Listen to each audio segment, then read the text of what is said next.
Tonight, the chilling new details on the two suspected terror attacks on American soil, targeting a Michigan synagogue and a Virginia college. Both suspects now tied to terror groups. The new video, first obtained by NBC News, the suspect in the Michigan synagogue attack purchasing $2,000 worth of fireworks. The alleged attacker questioned before about possible terror links. And we're learning his own family members were killed in Israeli strikes just this month. And in Virginia, a convicted ISIS supporter opening fire in a college classroom. How the student military cadets took him down. What we've uncovered about the suspect's radical past, and is there a growing threat inside the U.S.? The death toll climbing, now 6 U.S. service members killed in that refueling plane crash in Iraq, as the Pentagon now activates thousands of more troops into the region. Back home, winter's not over yet. A blizzard set to slam the Midwest. We're timing it out. Growing chaos at the nation's airports, lines stretching all the way outside, and as fuel prices surge, airfares on some routes up more than 50%. The major change to treating cholesterol. Should you start medication as early as your 30s? The violent end to a high-speed chase, this car going airborne, how that suspect survived. The viral video that changed everything for a 78-year-old DoorDash driver. Strangers raising hundreds of thousands of dollars so he can now retire. The moment he found out how much, caught on camera. Nightly News starts right now. This is NBC Nightly News with Tom Yamas. And good evening. We begin with a nation on edge. Those two separate attacks, both now being investigated as possible acts of terrorism. The attacks were hundreds of miles apart, but tonight we have new reporting that both suspects are tied to terror groups. In Michigan, new surveillance video shows the suspect purchasing $2,000 worth of explosives that he packs into the back of his truck. Days later, he rammed that vehicle into the Michigan synagogue, and we just learned he died of a self-inflicted gunshot wound during the attack. We have also learned two of his brothers were members of the terror group Hezbollah, a Lebanese official telling NBC News they were recently killed in an Israeli airstrike. And at Old Dominion University in Virginia, we have new reporting on just how those military officers in training fought back against that assailant. The suspect had previously been sentenced to 11 years in prison for providing support to ISIS. We have new details on why he was released. All of it happening as the war in the Middle East escalates amid fears of more attacks on U.S. soil. We're covering it all tonight, beginning with Shaquille Brewster in Michigan. This new surveillance video, first obtained by NBC News, shows 41-year-old Ayman Mohammed Ghazali purchasing more than $2,000 worth of explosives at a Detroit area fireworks store. You can see him nearly filling the back of his pickup truck. 2 days later, he rammed his vehicle in this West Bloomfield Township synagogue with 140 preschoolers inside. This could have looked a lot more like Sandy Hook. Let's not lose sight of that. This is not a political debate. This is targeting babies who are Jewish. Here at the home of the suspected attacker, you see these fresh tire tracks on the ground, that window now boarded up. Neighbors say this entire block was closed for hours as law enforcement searched this home. Two senior officials tell NBC News investigators found gas canisters and equipment used to launch fireworks in the back of his vehicle, which may have been what caused it to burst into flames after armed guards opened fire. At some point during the gunfight, Ghazali suffers a self-inflicted gunshot wound to the head. The sheriff says 63 officers were hospitalized from smoke inhalation, but no children or staff members at the temple were injured. This was the best outcome of the worst situation. Investigators have not publicly identified a motive. A Lebanese official tells NBC News that several members of the suspect's family were killed in an Israeli airstrike in southern Lebanon last week, adding two of his adult brothers were known to be members of the Iranian-backed militant group Hezbollah. Patrols at Jewish facilities now ramped up across the country. Many, including those here in Michigan, already spend millions on private security every year. This is terrible. That is the number one thing we have to fund is security. We have to raise dollars just to keep everybody safe so they can be Jewish. And Shaq, this is alarming. We've learned that the suspect has been questioned by authorities before. That's right, Tom. And while the FBI just said he was never the subject of an active investigation, a source familiar telling NBC News that after traveling overseas, he was questioned multiple times about potential contacts with suspected members of Hezbollah. Tom? Shaquille Brewster for us. Thank you. Now to Virginia, where the FBI is also investigating a terror attack at Old Dominion University, where a gunman opened fire in a classroom full of military cadets who then fought back, stabbing the shooter to death. Here's Ryan Nobles. Tonight, new details about the attack in a Virginia college classroom full of military officers in training. Mohammed Jallo entered the classroom with a stolen Glock firearm that he illegally purchased, according to the Department of Justice, opening fire in a class full of ROTC cadets who went after him, one of them fatally stabbing the shooter. I feel like it is a small miracle that they were able to jump in and subdue him. Jallo was sentenced to 11 years in prison for providing material support to ISIS, but released early in 2024. While there, he participated in a substance abuse treatment program. The campus now mourning the loss of Lieutenant Colonel Brandon Shaw, killed in the attack. The governor tonight promising answers. It's extraordinarily important that we know, either here in Virginia or frankly anywhere else in the country where there are lapses in the system. With increased political tensions in the U.S. and a war raging overseas, the possibility of terror attacks are increasingly in the back of people's minds. When you hear it's like it could be a terrorist attack, it's like just hits you a second time. According to terror expert Colin Clark, there is reason to be concerned. We absolutely need to brace for more of these attacks going forward. We've long known Iran to rely on a strategy of forward deployed sleeper cells, and if there was ever a time for the regime to use it, it would be now. And that threat is something Governor Spanberger hopes the Trump administration is paying attention to. This is hopefully a wake-up call that the FBI should be permitted to focus on their core priorities, to include investigating and thwarting terrorist attacks against the American people. Ryan joins us now live. And Ryan, there were also bomb threats today at several other universities in Virginia?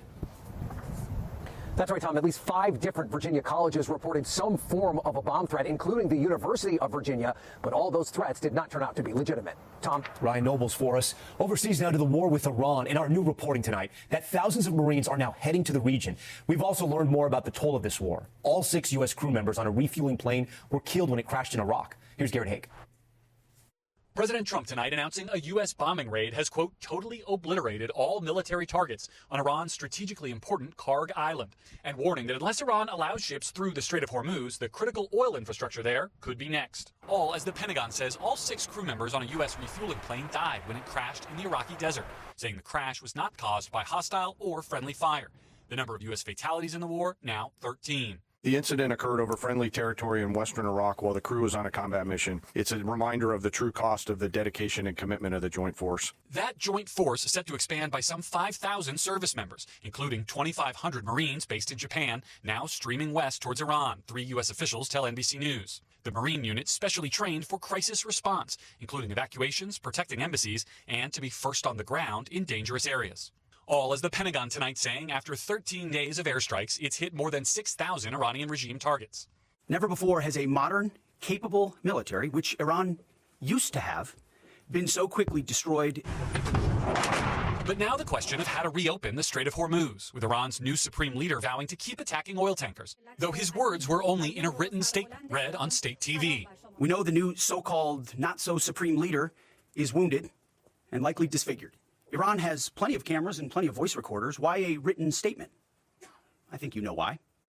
And Garrett joins us tonight live from the White House. Garrett, one of the goals here, according to the president, is preventing Iran from getting a nuclear weapon. But tonight the president says the U.S. is not currently trying to recover uranium stocks it believes Iran has. That's right, Tom. The president said the U.S. is, quote, not focused on that, but he also didn't rule it out in the future, saying that for the moment the priority is taking out those Iranian missiles and drones. Tom? All right, Garrett Haig for us. Tune in to Meet the Press this Sunday when moderator Kristen Welker asked Secretary of Energy Chris Wright what the administration could do to bring oil and gas prices down. And we are tracking yet another major snowstorm this winter. This one, a late-season blizzard set to hit the Midwest and Great Lakes this weekend. Bill Cairns is here live for us. And Bill, how much snow are we talking about? A lot more than our friends in Minnesota and Wisconsin want. Blizzard warnings already issued for portions of South Dakota. We will see these spread, I'm sure, as we go through the weekend. 22 million people will at least experience this winter storm. And these snow totals are going to be some of the highest we've seen all winter in this region. Some areas could even get top time snowfall, like maybe top 5 all time in Minneapolis. Look at Green Bay. The National Weather Service is forecasting 29 inches of snow, so a paralyzing storm. And with those high winds, people will be trapped for 1 or 2 days in their homes until the roads can get clear. And then we're also going to see severe weather with this Sunday and then Monday on the East Coast. All right, Bill, we thank you for that. We'll be tracking it. Now to the growing economic and energy crisis in Cuba. Today, Cuba's president said they are in talks with the Trump administration to find a solution. I'm joined tonight by George Solis. And George, this is significant because it's the first time Cuba has acknowledged the discussions with the U.S. Yeah, that's right, Tom. President Miguel Diaz-Canel didn't really provide details about the talks, only saying that certain international factors led to the exchanges. Cuba today also said it would release 51 prisoners as part of a Vatican broker deal. And it's worth noting Raul Castro's grandson was in attendance during the announcement today. While he has no official role in the government, he's been reportedly in talks with Secretary of State Marco Rubio. Now, President Trump has ramped up pressure on the communist country, suggesting it could fall. Cuba is facing a growing economic crisis. It's been 3 months since fuel has arrived there, leading to rolling blackouts. Its leaders blame the U.S. energy blockade since the U.S. capture of Venezuelan's authoritarian leader, Nicolas Maduro. Tom? All right, George Solis for us. George, thank you. We have a health alert tonight. There are major changes to how doctors are recommending managing your cholesterol. I'm joined tonight by Stephanie Gosker. And Stephanie, this really affects younger patients. Yeah, it does. This is the first time that these guidelines have been updated in 8 years, and the overall message is really clear. People need to start paying attention to their cholesterol levels at an earlier age, many in their 30s, and that could include going on medication younger. The guidelines reestablish specific target levels for bad cholesterol. People with borderline risk should be under 100, and people at high risk need to be under 70. There is a new, more precise precise risk calculator as well for heart disease designed for people